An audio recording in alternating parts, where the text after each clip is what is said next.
Merhaba, kanlarım, kanım boda bursları.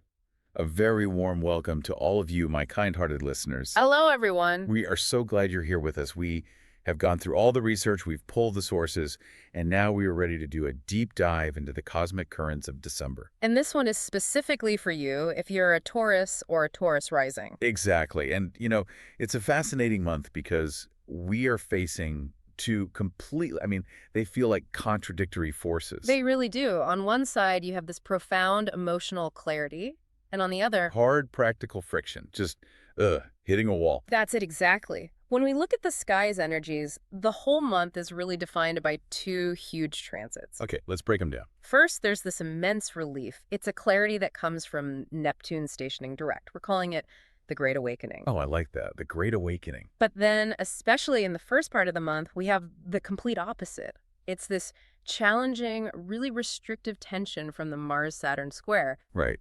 And that feels less like an awakening and more like hitting a stop sign when you're already late for work. You've nailed it. That's the feeling. So we're moving from the ethereal and the spiritual to the intensely pragmatic, all in the same few days. Mm-hmm. Okay, let's start with the big one then. The Great Cosmic Washing Machine. Neptune stationing direct in Pisces on December 10th. Yes. For our Taurus listeners, Canelarum, this is huge. It's like the final act of a 13-year story that started way back in 2012. It's such a profound shift. And for Taurus and Taurus rising, this whole Neptune story has been playing out in your 11th house. Okay, so the 11th house. Remind us what that governs. That's the house of friendships, of group alliances, networks. But also, and this is critical, it's your long-held hopes, your fantasies, your wishes. So it's where you kind of imagine your future self and who you're sharing that future with. Precisely. And for years with Neptune retrograde, it's like that entire vision has been shrouded in fog. Yes, that feeling that you almost know the truth, but it just keeps slipping away. You can't quite grasp it. Exactly. Well, the core emotional outcome of Neptune going direct now is that the clarity is, well, it's undeniable. You can't ignore it anymore. The source material brings up this really important concept of gaslighting. And not just from other people. Right. Not just externally, no. Of course, that's part of it, where someone tells you that what you know to be true isn't. But it's also about the self-gaslighting we do. Oh, that's the real killer, isn't it? When you know deep down a friendship or a goal isn't serving you, but the alternative. Just admitting it and making a change, it feels too hard. It feels overwhelming. So we tell ourselves, oh, it's fine, it'll get better. We cling to the illusion because, the fantasy is more comfortable than the reality. Well, why, really? For a while. But when Neptune stations direct on December 10th, that comfortable fog it lifts. The evidence becomes so clear, so glaring, that you just have to admit the truth. And for Taurus, that means? It means it becomes crystal clear who your friends actually are and who they are not. Wow. That could be painful. If you've invested years in a group or chased a dream that maybe was never really yours to begin with, seeing that truth could feel like a huge disappointment. Initially, yes, it absolutely can. It feels like a loss because you're letting go of a fantasy you were comfortable with. Right. But the sources are so insistent on this point. This admission is ultimately a moment of incredible empowerment. How so? Because by seeing the truth, no matter how hard it is, you reclaim your own agency. You stop letting an illusion dictate your emotional energy. You take your power back. You take your power back. So whether this means you renew some real true connections or you finally let certain people just depart. The shift is called, and I'm quoting here, absolutely a blessing. The blessing. It's like the universe telling you to stop wasting your precious Taurian energy on quicksand. That is the perfect way to put it. Build on solid ground. Okay, so that's a powerful takeaway. Sacrificing a fantasy to reclaim your true self. I love that. But while all this huge emotional clarification is happening, the early week is defined by something much more frustrating. Yes. The Mars-Saturn square, around December 8th and 9th. We are shifting gears completely here. We are. So Mars is your drive, your energy. It's your urge to get things done and move forward. Saturn is the master of structure, boundaries, and delay. The great restrictor. And when they're in a square, they are actively fighting each other. It's a real friction point. So Mars is hitting the gas pedal, and Saturn is standing there with a clipboard, asking for forms in triplicate and blocking the road. That is a perfect visual. For you, my dear Taurus and Taurus rising listeners, that frustration is going to hit hardest in your financial and long-term career planning sectors. Ah, You might find that opportunities for a new role or trying to negotiate a package or even just getting approval for a project. It's all moving at a snail's pace. so Saturn is basically pulling the handbrake. A firm handbrake on Mars's forward thrust. Yes. So if I'm a Taurus waiting for, say, a wire transfer to come through or a contract to be signed this week, I should probably just take a deep breath. Absolutely. Take a deep breath.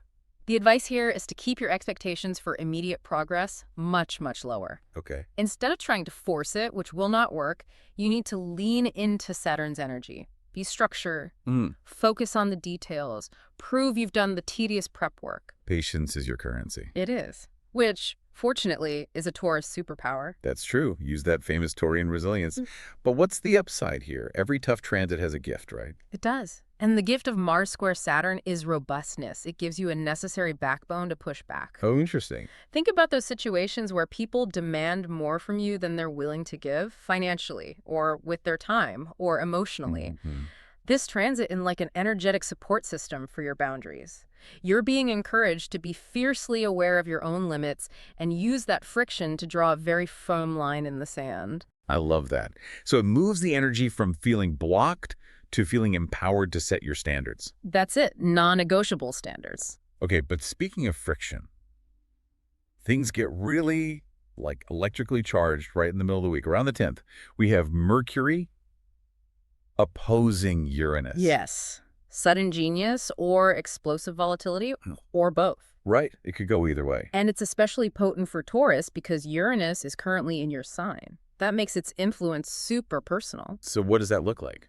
This alignment can trigger sudden brainwaves, like instant, brilliant solutions to problems that have been bothering you for weeks. It's that aha moment that strikes you out of nowhere. But Uranian energy is so unstable. Yeah. How does that manifest for a grounded sign like Taurus in a practical sense? It often shows up as surprising financial changes. You might get a completely unexpected but really beneficial offer that requires you to think on your feet. Okay, good. But on the other hand, that same volatility can bring a sudden, unavoidable expense. A car repair, a forgotten bill, something urgent that needs your attention now. So we need to hold that balance, be ready for brilliant clarity, but also maybe keep the emergency fund topped up. Exactly that. The source material really emphasizes that this moment heightens your ability to think outside the box. The opposition between Mercury communication and Uranus shocks and innovation, it forces you to be cognitively flexible. So this is actually a great time to negotiate something sensitive. Because you can cut through the red tape. You can articulate your ideas directly, unconventionally, and just get to the point. Okay, so while our brains are buzzing with all this tension and clarity, the emotional focus seems to be shifting. It's moving toward home and family. It is. The moon's movement midweek really brings focus to your domestic sector. And with Venus moving through your 4th house around that time, it makes the period leading up to the 13th really lovely for your personal sanctuary. So it's a good time for nesting. It's prime time for home changes. Decorating, buying new furniture, even finding a new property. If you've been thinking about a major purchase for comfort or security, like a new car, this energy supports it beautifully. That makes so much sense. Taurus loves comfort and security. It's where you recharge. But there is a caveat. Of course there is. Mars also interacts with that 4th house around December 13th. And while Venus brings beauty, Mars brings friction. Oh no. So while you're buying a gorgeous new couch, you might simultaneously have a pipe break or a key appliance just stops working. So we're balancing the nesting instinct with the risk of the house suddenly falling apart. A truly Taurian conundrum. It is. So a word to the wise.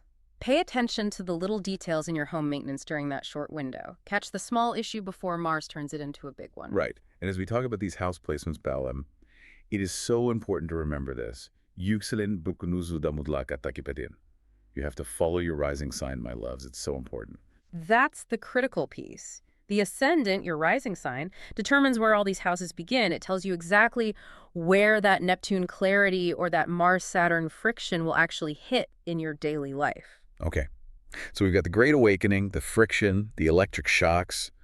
But despite all of this turbulence, the sources also say there's a strong period of social activity for Taurus. Yes.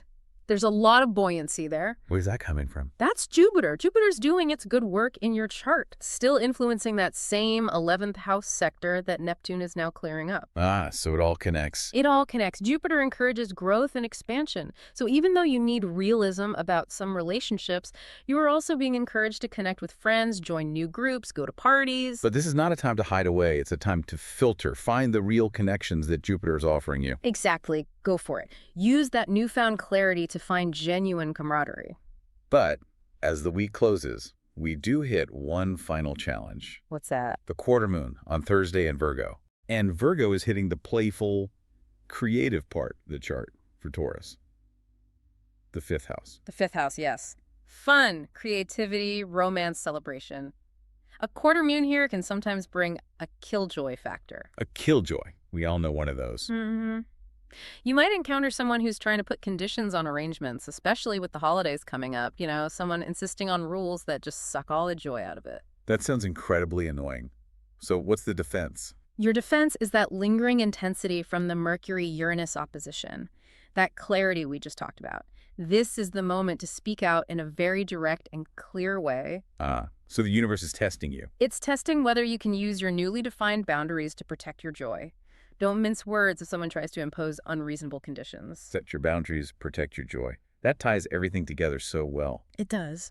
We started with the emotional friction of Neptune and the practical friction of Mars-Saturn. How do we use those to create a strategy for the month? The big lesson, especially from that Mars-Saturn square, is accountability. You need to focus on your priorities, your responsibilities.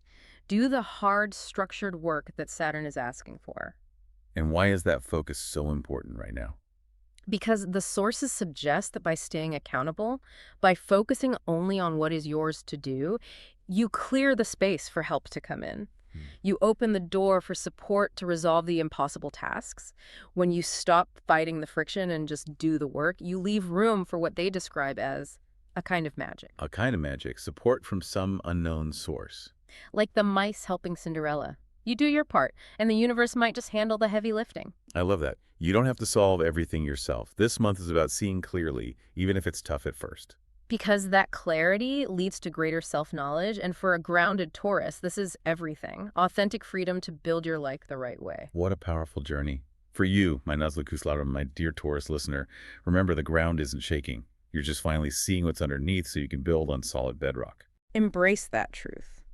By facing the facts about your friends and your dreams, you gain so much power. Unwavering patience and clarity are your greatest allies this month. The truth is revealed so you can build your most beautiful, real, and stable world. And if this deep dive resonated with you, if it gave you some clarity for the month ahead, please take a moment to engage with our content. We thrive on knowing these insights are helping you. We're always so curious to hear how these energies show up for you, so please share your stories and insights in the comments. We love reading them. We really appreciate your time and your trust in us. We'll be tracking these shifts in the weeks to come. Now, syre geldi dia burçlara. Let's move on to the next signs and keep this cosmic conversation flowing. Don't go anywhere.